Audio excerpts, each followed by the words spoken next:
Bonne nuit. Que la bénédiction de Dieu le Père soit devant nous, derrière nous, à notre droite et à notre gauche, et que le sang de Jésus couvre notre vie et notre famille. Nous déclarons que jusqu'ici le Seigneur nous a aidés. Le Seigneur est notre soutien.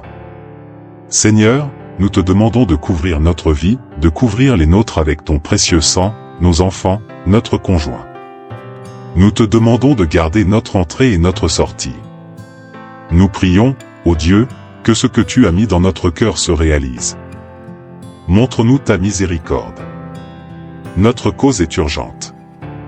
Nous prions, ô Dieu, pour que tu nous exauces, pour que tu libères ta puissance, ta grâce, et ta faveur sur notre vie. Donne-nous la force de rester ferme dans notre but, dans notre vie, afin que nous puissions faire le bien au nom de Jésus. Remplis-nous de joie, d'amour, de compassion pour notre prochain, et que nous puissions, ô Père, être une lumière sur cette terre où que nous allions. Nous te demandons que ta main puissante et ta faveur soient sur nous. Ouvre-nous des portes d'opportunité, libère des ressources pour nos vies. Bénis-nous, Père. Nous te demandons d'apporter à nous tout ce qui fait partie de notre but. Comme il est écrit dans la prière du Notre Père, Seigneur, donne-nous notre pain quotidien, donne-nous la force d'obtenir notre pain quotidien au nom de Jésus-Christ. Que Dieu bénisse ta vie, que Dieu bénisse ta maison. Combien de personnes ont justifié leur échec en accusant les autres? Malheureusement, ces personnes doivent faire un changement radical dans leur vie, car cela n'est bon ni pour elles-mêmes ni pour ceux qu'elles accusent. Je vais vous montrer pourquoi ce n'est pas bon de justifier votre échec, votre improductivité, ou les mauvaises choses qui vous arrivent en les attribuant à d'autres. Vous devez arrêter cela. La Bible nous dit dans Genèse chapitre 3, « Regardez ce qui s'est passé au tout début de l'humanité. » C'est dans la nature de l'homme de se justifier et de rejeter la faute sur autrui. Genèse 3h12, alors Adam dit, « La femme que tu m'as donnée pour compagne m'a donné du fruit de l'arbre, et j'en ai mangé. » Et le Seigneur Dieu dit à la femme, « Pourquoi as-tu fait cela ?»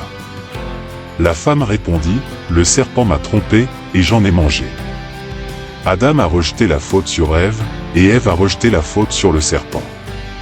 Pourquoi ne prenons-nous pas la responsabilité de nos décisions? Pourquoi ne prenons-nous pas la responsabilité même des choses qui échouent dans notre vie? En vérité, il est plus facile et plus confortable de blâmer nos parents pour ne pas nous avoir laissé un héritage, pour ne pas nous avoir donné une meilleure éducation, pour ne pas avoir ouvert une porte d'emploi, pour ne pas nous avoir donné les mêmes opportunités que nos collègues ou nos amis. Et ainsi, aujourd'hui, vous justifiez votre manque, votre improductivité, votre échec. Ce péché d'Adam se répète jusqu'à ce jour. Lorsque quelqu'un en attaque un autre, je vois toujours cela, la personne est en colère et transfère la faute sur l'autre. Il est facile de blâmer les autres. Il est facile de dire, je suis dans cette situation parce que mon partenaire commercial m'a volé. Quand je devrais dire, j'ai mal géré mes affaires. Sachez que tant que vous justifiez vos échecs et évitez certaines responsabilités, cela prouve une seule chose, vous n'avez pas mûri et vous n'êtes pas prêt pour la prochaine phase de votre vie. Le Seigneur m'a dit ce matin, quand je me suis réveillé, écoutez ce que Dieu m'a dit. Dieu m'a dit, mon peuple n'a pas été béni parce qu'il a justifié pourquoi les mauvaises choses lui arrivent. Et la plupart des mauvaises choses qui nous arrivent sont dues à nos décisions. Des décisions mal prises, des décisions sans consulter Dieu, des décisions sans prière. Nous prenons des décisions qui entraînent des pertes financières, des pertes, des destructions, voire certaines tragédies, tout cela parce que nous ne prenons pas nos responsabilités, parce que nous ne reconnaissons pas que nous avons tort, parce que nous ne comprenons pas que nous devons changer. Je me souviens quand j'étais enfant, je faisais cela, mon frère aussi. Nous étions des enfants, nous mettions toujours la faute sur l'autre quand quelque chose se passait mal. C'est la faute de l'autre. Beaucoup de gens n'ont jamais quitté cette phase, ils y sont encore aujourd'hui. Ils blâment les autres, ils blâment le gouvernement, ils blâment la société, ils blâment l'église, ils blâment le pasteur, ils blâment le chef, ils blâment le père et la mère comme je l'ai dit. Ils blâment un frère qui les a trahis ou qui a été déloyal, ou qui a volé une partie de l'héritage. Mais où est votre responsabilité dans tout cela? Je sais que c'est difficile pour certaines personnes d'entendre cela, mais ce sera libérateur à la fin. Croyez-moi, restez là, ce sera libérateur à la fin. Où est votre responsabilité dans tout ce que vous vivez? Où est votre responsabilité? J'étais un jeune pasteur, je m'occupais d'une petite église dans l'intérieur du Rio Grande do Sul, et une femme avait de très graves problèmes, très graves. Elle avait des problèmes mentaux, elle avait des problèmes spirituels. Et quand la famille ne pouvait plus supporter cela, savez-vous ce qu'ils ont fait? Ils nous ont blâmés. Ils nous ont apporté ce paquet, et ont dit, maintenant, c'est à vous de vous en occuper, vous avez causé cela, c'est à vous de vous en occuper. Et j'ai dit, quelle espérance à cette personne? Elle a un historique de problèmes et maintenant la famille veut que nous prenions la responsabilité de quelque chose qui est leur responsabilité. Quelle espérance! Permettez-moi de vous dire une chose, les gens chercheront toujours à transférer leurs responsabilités sur vous. Vous êtes responsable de ne pas avoir réussi dans la vie. Vous êtes responsable parce que les choses ne se sont pas déroulées pour moi. Vous êtes responsable parce qu'aujourd'hui je ne suis pas prospère. Vous êtes responsable parce que je ne suis pas un joueur de football professionnel. Vous êtes responsable de ne rien avoir accompli dans ma vie. Non, personne n'est responsable de votre échec. La faute est la vôtre. Peut-être n'avez-vous pas cherché les bonnes opportunités, peut-être n'avez-vous pas suivi les directions de Dieu, peut-être n'avez-vous pas travaillé comme il se doit, peut-être n'avez-vous pas fait ce qu'il fallait. Et maintenant, tout ce que vous faites, c'est blâmer les autres. Et pourquoi ai-je dit que ce n'est pas bon pour vous? Parce que vous vous appuyez sur une justification dans la vie. Vous ne prospérerez jamais ainsi, vous ne changerez jamais de niveau dans la vie, vous ne ferez jamais ce changement nécessaire pour que les choses se produisent dans votre vie. Il est temps, et Dieu le dit très fort à quelqu'un qui m'écoute en ce moment. Écoutez, c'est une révélation pour quelqu'un. Je sais que lorsque le Saint-Esprit me pousse à apporter ce type de message, c'est parce que Dieu veut toucher quelqu'un, Dieu veut parler à quelqu'un. Tant que vous vous appuyez sur cette justification, vous ne passerez pas à l'étape suivante. Il est temps de dire, non, je n'ai pas atteint où je voulais arriver à cause de moi.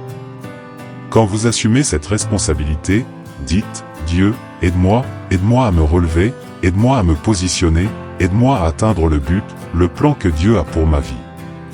Je veux tout ce que Dieu a pour moi.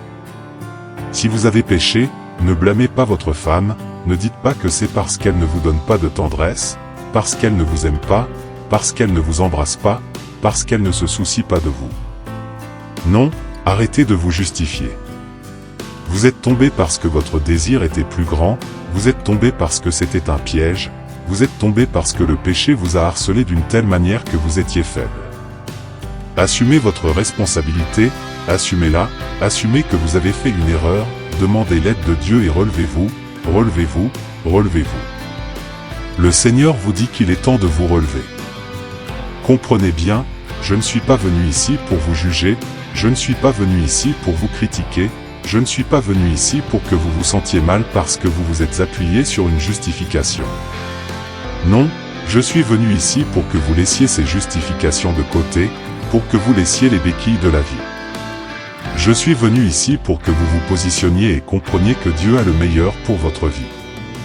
Il est. Seigneur Dieu et Père, au nom de Jésus-Christ, je prie en ce moment pour qu'il y ait une transformation dans la vie de tes fils et filles. Ma prière, Seigneur, est, montre-nous miséricorde. Notre cause est une urgence. Toute personne, mon Dieu, qui présente ces urgences à toi en ce moment, je te demande d'intervenir avec ton pouvoir, mon Dieu, apporte transformation dans la maison, transformation dans le mariage, transformation dans les finances, transformation dans la vie spirituelle.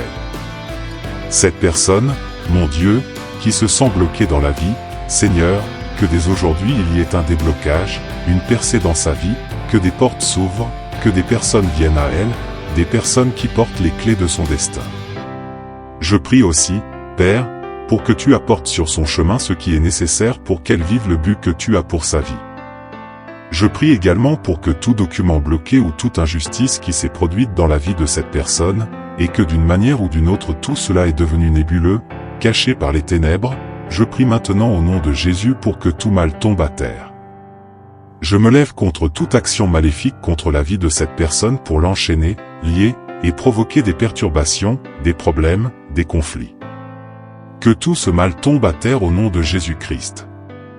Toute personne qui se sent enchaînée, bloquée, qui n'arrive pas à trouver la créativité, qui ne peut pas trouver un chemin pour changer la situation de sa vie, je prie en ce moment pour que la sagesse divine vienne sur nous tous. Seigneur, nous avons besoin de la sagesse divine, aide-nous à surmonter, aide-nous à avancer, aide-nous à résoudre les problèmes, aide-nous, Seigneur, à traverser les adversités, et c'est au nom de Jésus-Christ que je déclare maintenant que tout esprit de conflit, de confusion, d'intrigue, de dispute dans la vie de cette personne tombe à terre. Je réprime également tout esprit d'infirmité, toute attaque contre la santé de cette personne, toute méchanceté, toute jalousie, tout esprit impur qui manipule et utilise les personnes autour d'elle.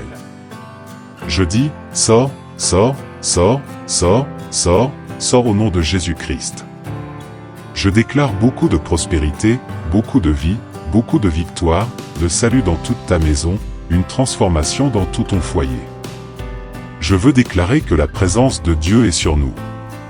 Mon Père, nous te demandons de libérer ton pouvoir sur nous, de ton onction et de ta présence, Seigneur Jésus-Christ, et nous prions, Père, pour que tu consacres nos mains et tout notre être.